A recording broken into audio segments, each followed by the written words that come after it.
So how many of these are yours?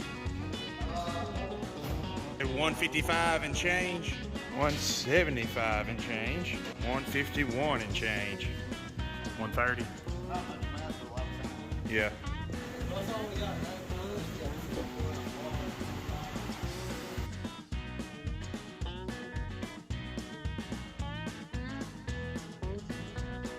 I'm Turner Dahlberry, outdoorsman and amateur filmmaker.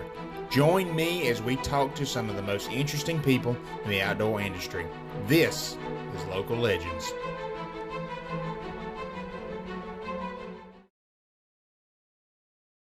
This is Sam Cade. He is a nurse by day and a killer when he's off. That's what you wanted to say. Yeah. This is Alton Cade. He sells cars and boats in Hattiesburg, Mississippi. That's where we're based out of.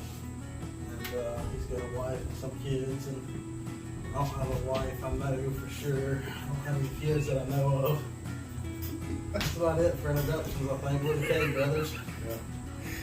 This is going well We're already. going to start something. It'll be Alton and Sam Outdoors. We're saying Alton. It'll be Alton and Sam. I would definitely start out with Dad took us at an early age. From the time that we could just about get around with a diaper on, Dad would take us. And probably my earliest memories period are deer hunting with Dad. Some way, shape, or form. Like some specific hunts I remember was turkey hunting. We had some really good, just like I said, that's some of my earliest memories with fouling around behind Dad. Yeah, Dad grew up a country boy, and that's just kind of how he raised us. We grew up in Oak Grove, but he was able to buy his grandfather's farm where we grew up, hunting and fishing. Yep. And that's just kind of. There's also how our parents raised us too. Like, not that there were that many electronics in the '90s, the early '90s, but we were excited because we could have a Game Boy every now and then. But we were told to go outside and play. Like, it wasn't. We didn't have near the distractions kids have these days. The truth is, it was 9 months before we had a birthday. It was when we started hunting. And that's not really a joke. Mom and Dad would talk about going over to the old farmhouse, and Dad would hunt the mornings, and Mom would keep the kids, and then Mom would go hunting in the afternoon. It's true. Yeah, and We Dad started would before keep we the were kids, born. so. And both of us were born in April, so there's actually a good chance we went on some deer hunting. Yeah. In utero, so I was real scared when she shot that one time. But I don't know. It's definitely a passion. Like, it's the thing that I want to do the most. And it's not that you can't occupy your time with other things. It's just what I like to do. I mean, it's just if I spend too much time inside, I get kind of restless. I just want to go do something outside. I would say for me, it's the memories and the fellowship that's made. Whenever you start talking with a group of hunters, everybody talks about, do you remember that hunt that we did this? You remember that hunt we did that? And then the stories that come hanging around my brother, all the people that we're at camp with, and then I would take it a step further than that. It's a great way to live life, as a believer, as a Christian, and as somebody who loves to hunt. That should overlap in your life. And when you're taking your buddies hunting, when you're taking your nieces, nephews, youth out in the outdoors, it's a great opportunity to let them see, hey, you can be a Christian, you can be a hunter, you can have a great time, and they can overlap each other. I mean, I always thoroughly look back and enjoy the memories. Yeah. We ain't got all day. Yeah, we ain't got all day. I'm sure you hear this a lot with folks you've interviewed on the series, but I can't pick one particular hunt. Did the Jones County one? No, we don't want to do that one either. No, I mean, honestly, at some point I wanted to do a mishaps. I don't know if you want to throw that in now, but hey, be my guest. Be my guest, sir. A mishaps at some point in the future. Yeah. We got a lot of those. So my most memorable successful hunt probably, so I was a paramedic for 9 years, and then I decided I got to go back to school and do something different. I was in nursing school, and I was really getting bogged down. And the classes, I not to incriminate myself, but thoughts of arson on William Carey campus came to my mind. But anyway, I love those folks now, but I was really frustrated. And my mom, I told her it was sometime in December, and I had still not been hunting. And she says, well, I know you're serious about school when you haven't been hunting. And that year, all my brother and my buddies are up hunting, and I was 7 o'clock when that library opened at William Carey. I was studying, still failed both of those tests. I was ticked off, but finally got to go hunting. I remember it was December 22nd. I went 22 days of December without deer hunting one time. And they let me have the pick of the place, and the water was higher than I remembered, and we had to cross basically 4 different low areas. They weren't really sloughs, but they were low areas. And the water was just high on all of them, about a foot higher than it was supposed to be. Long story short, I was mid-thigh deep on the last water crossing. So I'm sitting in there was an old duck blind that we drove with the tractor up in the corner of this spot, and it was just a deer stand out of an old duck blind. And I stripped my wet clothes off. I'm sitting there, my long john's freezing to death, and a 130-something inch 8-point came by with another spike and a doe, and I killed him. And I remember that day, I was like, I don't care if I see a deer. I just am so happy to be outside and be hunting. Because something's got to be bad wrong for me to go 22 days in December. That's prime. December's prime for here in Mississippi Delta, where we like to hunt, to be hunting. And I went 22 days without going hunting once. So that deer was that was a well-needed mental health day. If I had to say what was my favorite hunt of all time, it's probably the next one I'm going to go on. I always look forward to the next one. But if I'm thinking about like some of my favorites, one of them that comes to mind was actually recent. It was turkey hunting. We were on an island in the Mississippi River. And let me paint this picture for you. At daylight, the fog was extremely thick. Fog was coming up. There was an eagle that had a nest in the background. The eagles were making noise. There was deer coming across this wildlife opening out here. Turkeys were gobbling. There was one longbeard and then probably 4 or 5. It ended up being jakes, but they sounded good that morning. But they, it would just gobble after gobble after gobble. There was some water. There was reflections. It was the most scenic hunt I've ever been on. Before I killed the turkey, but I told Sam we were sitting there, I said, even if we don't kill this bird, this is one of the prettiest hunts I've ever been on. And that was just one of the most memorable moments. And he was with his brother too. Absolutely. We left that part. Yeah. I remember that hunt too, just to throw in on that, because Alton had a new turkey vest, and we didn't know where the turkeys were going to be, so we were listening, and they're about 600 yards, so like their turkeys are already awake doing their morning thing, and so we basically crawled the last 75 yards, and I'm following Alton, and he's got this new turkey vest, and I'm crawling behind him through the stinging nettle, and I pick up a TSS 12 gauge, put it in my pocket, and I pick up a 20 gauge TSS, put it in my pocket, and there's a thermocell, there's a striker for a pot call, and after the hunt was over, I had a whole pocket full of stuff. Look, I was in the zone. Turkey had to die. Yeah. Another deer hunt that comes to mind though, there was some similarity to this, but I was sitting in a group of woods, but it was to the east where the sun was coming up was across a big cut field. And it had rained a lot. I'd walked through water getting there. There was water between me and the sun. And it was one of the mornings where the steam's coming off. Again, same thing. Steam's coming off. Ended up killing the 8-point. Buck comes in and he goes walking between me and the sun. And it was just so beautiful. You could see this deer's shadow as he comes through in the water. Through the steam, through the water. And it was just those moments in the woods where you see that kind of thing, where the reflections and that those are just, you don't forget those. I'll tell you one more. There was one morning I was walking in on public land, and I was walking along the edge of the lake, and I was an hour before daylight, and I had a moment there where I just stopped and I looked, and I could see the moon was pretty full that morning, was coming across that lake, and I just had a moment where I was just grateful to God to be there. It was just one of those moments I still vividly remember, just taking in God's beauty in that moment at 4:30 in the morning, in the middle of nowhere.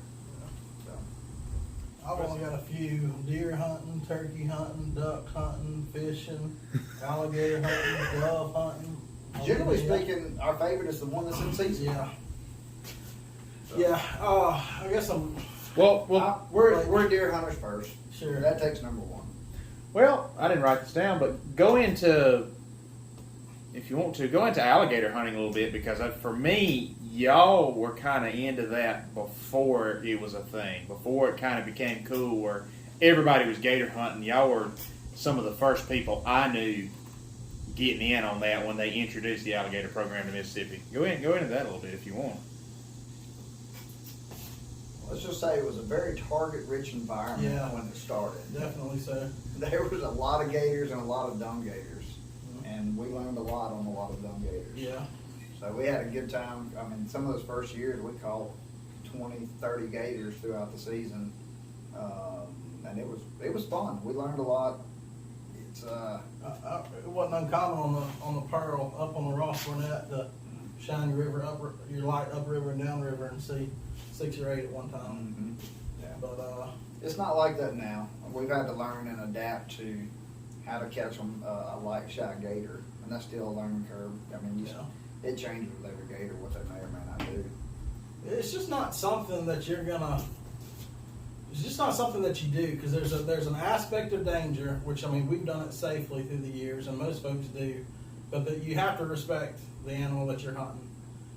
They're not real big on intellect, the gators, so that's good for the hunters. They have the capabilities to be really deadly when they're being caught.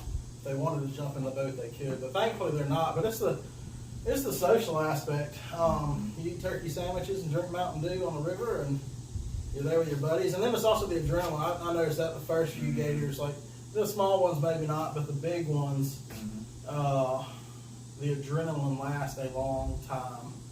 A deer comes, that's a couple minutes, but a big gator, the action, the real exciting part, the funnest part is probably, you typically no less than 10, 20, 30 minutes. It's a lot of adrenaline. There's a strong surge of adrenaline when you've been working a gator for 15 or 20 minutes. You're beginning to wear them down. You got 3 rods with hooks on them, and you're working them up, and you're peering into this dark colored water. It's always dark, black, muddy water. And the first time you see that gator's head come through the water, every time it gives me a rush. I mean, it's pretty exciting.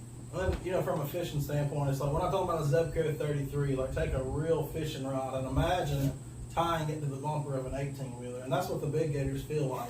Until they get tired, that's what it feels like. Yeah. Sam, biggest deer killed? 162-inch bow kill when I was 15. Alton, same question. Biggest deer killed to date? I killed a 175-inch 12-point. Probably 7 or 8 years ago, something like that. I was a muzzleloader on public land in the Delta. What is y'all's approach to scent control when whitetail deer hunting? I'm a minimum. Deer camp's got to be a shower every other day at a minimum. Yeah, we prefer Old Spice. Yeah, and when you're in a hotel and you can't put your dirty socks on the little AC to dry those out. We have a buddy that does that. Yeah, so he used to do that. It's pretty rough. The true statement. I'm a firm believer that you need to be downwind of the deer. Yeah. And yes, you can minimize scent. As far as the clothing that you wear, the scent block, things of that nature. But I think a more important aspect as far as killing deer is where you leave your scent and what direction the wind's blowing. Access coming into your deer stand is key, and then hunting on the right winds and being downwind of where the deer are going to be. That side of the scent control is huge. And I joke, I got a friend of mine that every time I kill a big buck, half the time I'll send him a picture of Old Spice or something of that nature. A lot of people will completely disagree with us about this, but in a lot of ways, I don't think you can beat the deer's nose. Oh, the market is very commercialized, and there's a bunch of scent control products out there, and they all say they're better, but I don't know the stats. Somebody could look them up, but a deer's nose is estimated to be I want to say like 25 or 40 times more sensitive than a human's, and it has more receptors, scent receptors. So yeah, I don't think you're going to beat the nose, but it is, to your point, and we've said this, and I thought it's a little contradictory because, like, for the most part, we've said, I've heard you say, and we would both agree that deer hunting for big bucks, mature deer, it's a game of inches, and whatever you can do to get a couple more inches just increases your odds. But scent control, it may give us a few more inches in the game, but that's just not something that we've really gone down. For the main simple fact that, well, for me, it's like I like to hunt convenient, and I don't want to keep all my clothes in a tote in the back of the truck, and I have to unzip them, and I want to be able to get out of the woods, get off the four-wheeler, get in my truck, go to Ward's and get that chili dog or whatever, and I don't want to have to. It's just one more thing. It's just simpler to hunt the wind. A lot of our strategy the morning of going hunting is what directions the wind's blowing. Yeah. I mean, that's the way the pick of where you're going to hunt is all about which way the wind blowing. And I'll say this, I had multiple times where I do absolutely no scent control as far as clothing and spray and things like that, and I have deer come straight downwind of me. And if I'd have been wearing scent control, I'd have been like, it works. It works. That deer did not smell Yeah, me. that's a very good point. So, I mean, it happens when, even when you're not doing any kind of scent control all the time. I have deer coming downwind. But, again, I set up and I hunt with the wind in mind, and I position myself downwind to where I believe the deer's going to be. And it's funny to your point. I remember an old man or elderly gentleman telling me, this was actually at Panther Swamp, the very first time I hunted there when I was probably 10 or 12 years old. My dad took us on a hunt with the Mississippi Bowhunters Association. And we talked with a guy, and he said he had all the fancy stuff, and he said the first day he used it, he was bow hunting, but this big 8-point, this mature buck walked, 80 yards downwind, and he said the deer just didn't spook, just pretended like didn't even see him cross the scent trail and everything, wind blowing straight there, and he's like, this stuff works. And then he's like, a little bit later, a spike came about 15 yards downwind, and he said that little buck turned inside out and just took out. And he's like, well, there's no consistency here, and it's like, there's plenty of stories for scent control. Both ways, yeah. Do they work? Do they not work? Do they work all the time? Yes. If you want to go to the effort, sure, it minimizes scent. Yeah. But it's still going to be hard to beat the deer's nose. Yeah. And we've gone a step further too, I guess, in later years hunting, for instance, like, a little bit too, like you kind of pick and choose when you're going to go into a spot. Like if I got a spot that I think I got a good chance of deer coming out, I don't want to go there when there's a 2-mile-an-hour wind. Like we've noticed that, like this, when it's a soft wind, you're going to have your scent lingering around your tree. Also, typically, it depends on the terrain, but around here it's pretty flat. But a lot of your thermals on this flat land in the afternoon are probably going to be coming down a little bit. In the morning, especially a cold morning, it's like your scent is likely to rise. All that plays into effect whether you're gonna go into a spot with the wind being what it is. Yeah. 5 to 10 mile an hour wind is your most consistent wind that the deer are up and moving usually. Describe your relationship and I guess sibling rivalry, if there is any, with hunting. One word, it's toxic. I was going to say heterosexual.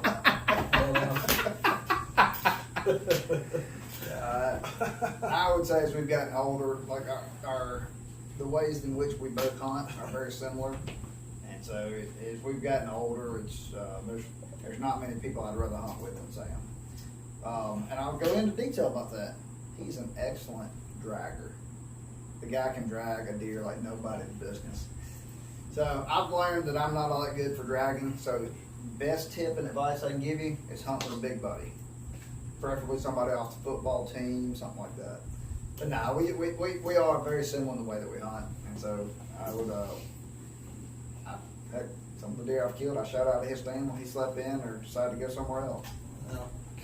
Yeah, there's been a few of those through the years. I wouldn't really call it a rivalry. And there's been jealousy, but I would call it good jealousy, if there is such a thing.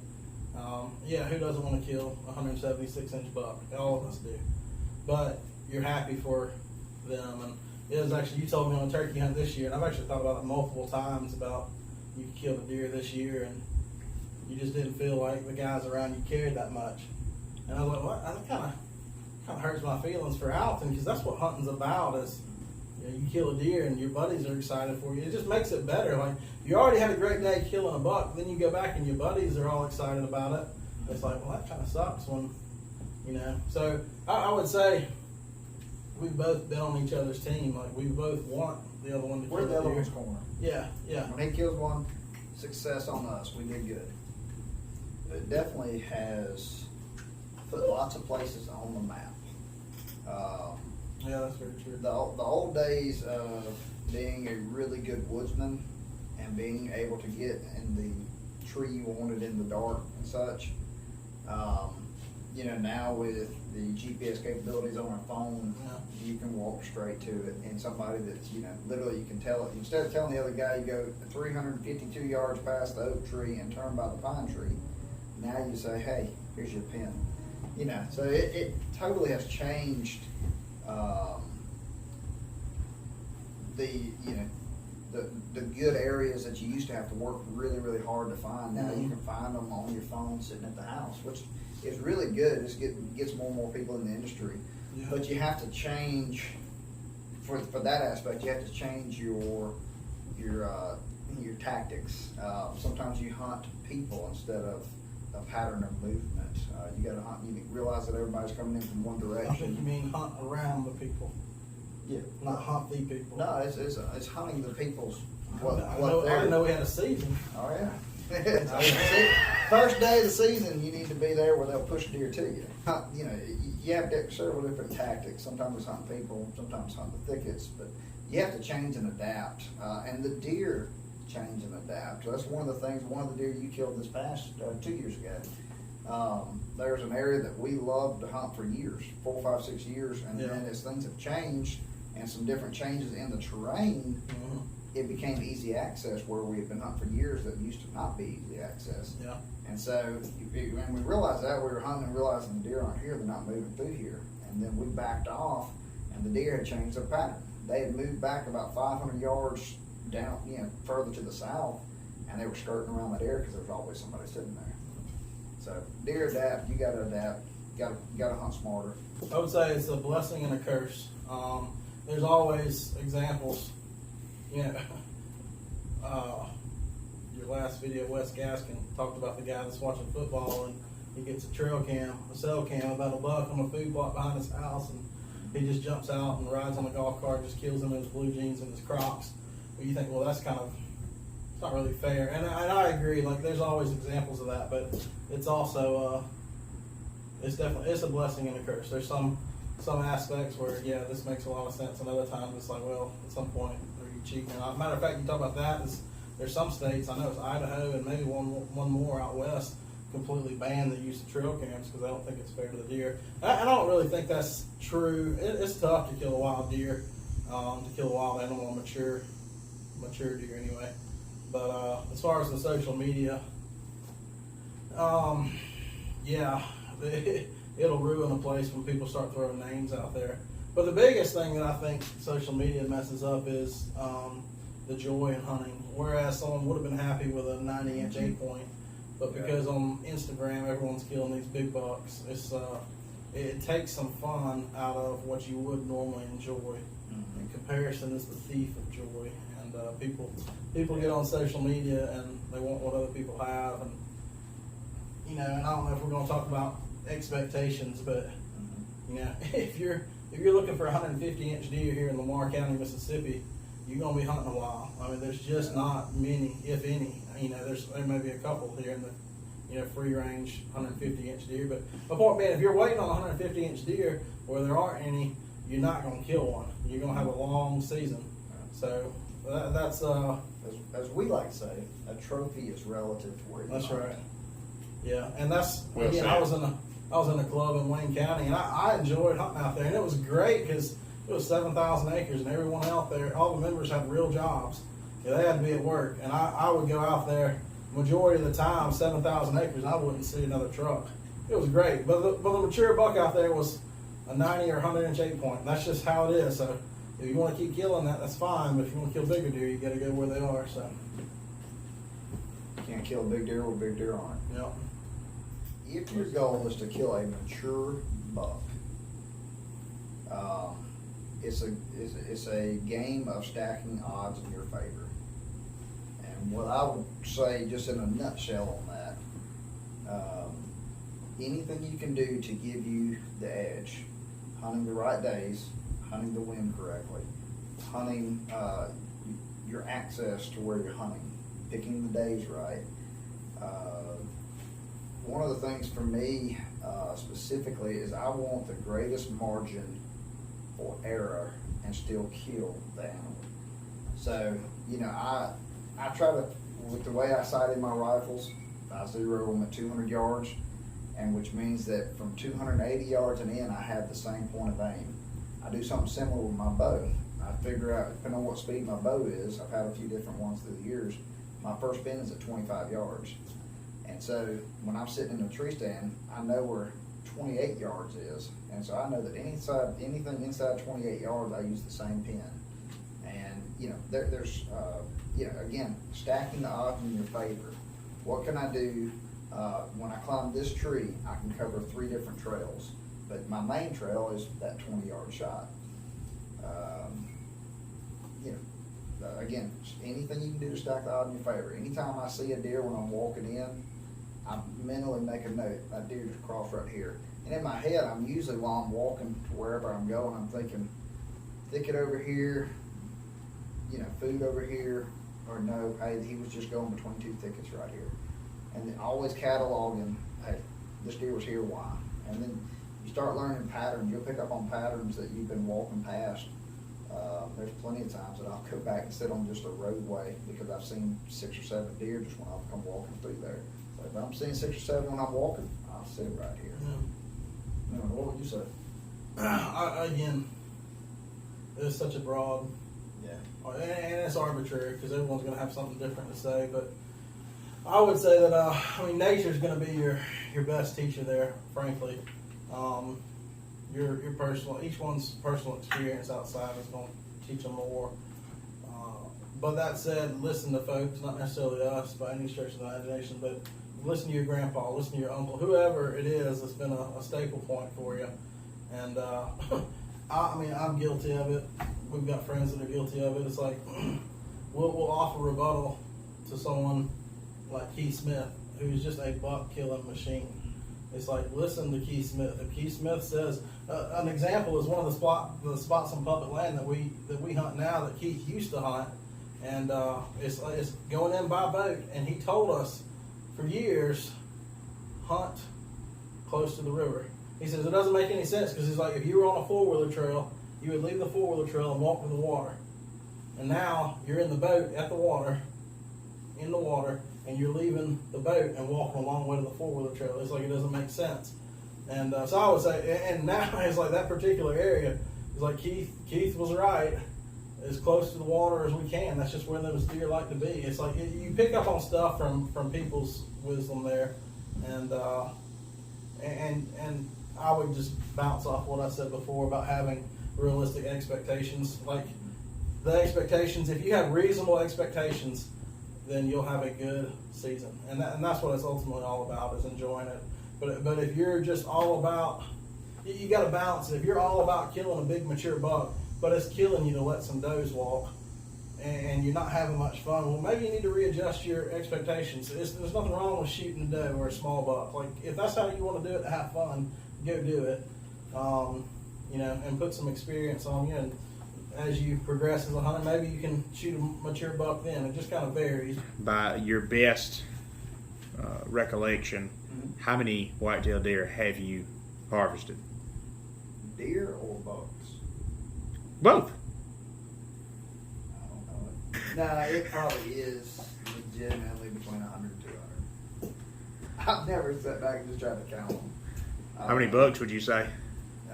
Probably 40-ish, something like that. Sam? I'm gonna say 100, give or take 75. No, but I would say I'm probably around 100. I don't think I'm at 120 or so, but I mean, I think I've killed around 30 something bucks, and to think that I've killed 50, 60, 70 does is not unreasonable. So somewhere around 100. I think we're both pretty equal. About mid 40s is what I've killed with a bow. You're probably around that mark or a little higher. Somewhere around 50. Yeah, I think I have that written down. I just don't know what it is. I'm probably around. When we were kids, if it was brown, it was down. Yeah, we shot a whole lot of. He don't have any spots, does he? Yeah, it just that was where we were raised. Yeah. If we saw a deer, we shot it. Now, in the last several years, that's not several years. I mean, the last 15, 20 years, it's gone to mature bucks and does with them bows, things of that nature. Yeah, but we and shot a lot of deer. And it's interesting, and I'm surprised that neither of us have mentioned this. You talk about a mentor for hunting. Mm-hmm. We grew up with our dad, obviously, but my dad was raised by people that went through the Great Depression. They not throwing a panfish back. I mean, they run over a squirrel, they ate it. So they were raised different. And my dad, and there's nothing wrong with that. My dad he's killed a bunch of big bucks. He has. Yes. But my dad likes to kill deer. And that's kind of where we varied. We've taken them hunting on public land, and we'll walk him back there, way back in the back, and we tell him don't shoot a doe, and he gets mad because we don't want to drag a doe a mile. Or he shoots a doe and we drag a doe. And usually he does what he wants to, and we drag a doe a mile. Y'all do know he watches his channel, huh? But and there's nothing wrong with that. But it's kind of interesting that we've gravitated towards the mature bucks, so to speak. And Dad, we've said this. Dad probably has more fun hunting than we do because he likes killing deer and he can find and he is deer to good kill. at killing deer. But as far as a mentor, you talk about who's killing numbers of deer. The guy that really set us on the track for figuring out these older bucks was a guy named Bob Shepard. He was a cardiologist from Alabama, and my dad took us there when we were younger to this little bow school in Alabama at Bent Creek Lodge. And that pile of horns that you saw, I mean, Bob Shepard's, that might, I don't know how many that is, that's probably 60 or 70 bucks there. Bob Shepard's probably killed, he says he's killed over 1,000 whitetails, and I believe it. He's got a stack of horns that is unbelievable, and he says he's killed over 300 deer with a bow. He was just a deer killing machine. He actually wrote a book. The name of the book is just called Whitetails by Bob Shepard. It's actually the guy is brilliant. He's very intellectual. He's very artistic. He's he's good with numbers. He articulates well. Anyway, I'd recommend if someone wants to get into hunting, especially in this area, the region, the South, to read that book. Because it is, I don't read books very well, but I couldn't put that one down. And the guy, just from everything from, he taught us a lot about just recognizing trees and learning which trees, not that we picked up on that, but he was very good at looking at different types of oak trees, knowing when they would drop, reading terrain. He was very methodical, very analytical about killing big bucks, and we've learned a lot from him. He gave us a good foundation of learning the basics, and that's what a foundation is. What are the three things a deer need? Food, safety, and love. Yeah, and they don't always go in that order. At different times of the year, something is more important than the other. And and how to understand the travel patterns, how to give yourself a greater odds. Hey, here's half a bottleneck. Here's a true bottleneck. Learn how to read those different terrains and what makes this spot good over the other spot next to it. He gave us a good foundation and a good understanding that we've since taken and learned and improved. And when I say improved, we might have improved toward what he is, or other people like him. But that was a good early. I wasn't childhood. We were teenagers. So it was a good introduction, a good foundation. He was the Michael Waddell with the Will Primos. He was the man. He wasn't famous for it as far as TV goes, but he was well known where he was.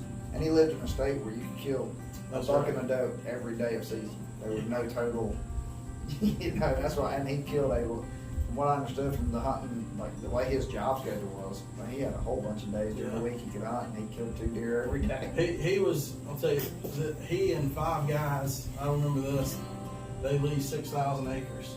And they decided to block it up 1,000 acre blocks. and each member, they had their land. And he had a reputation, and they said, no, you're going to pick which one you want first and leave us with the junkie land. And he told them, y'all pick, and I'll pick whatever's last. And he said he did that, and he consistently killed more deer than them, to where they complained, even though they picked first, they picked what they wanted, they complained, and he said they had that whole lease for a period of years. But he said they changed leases. They kicked him off of that 1,000 acres 2 different times. He went from he developed 3 different 1,000 acre blocks because the guys that he shared the corporate lease with, I mean, were jealous of us. And he knew about whitetails.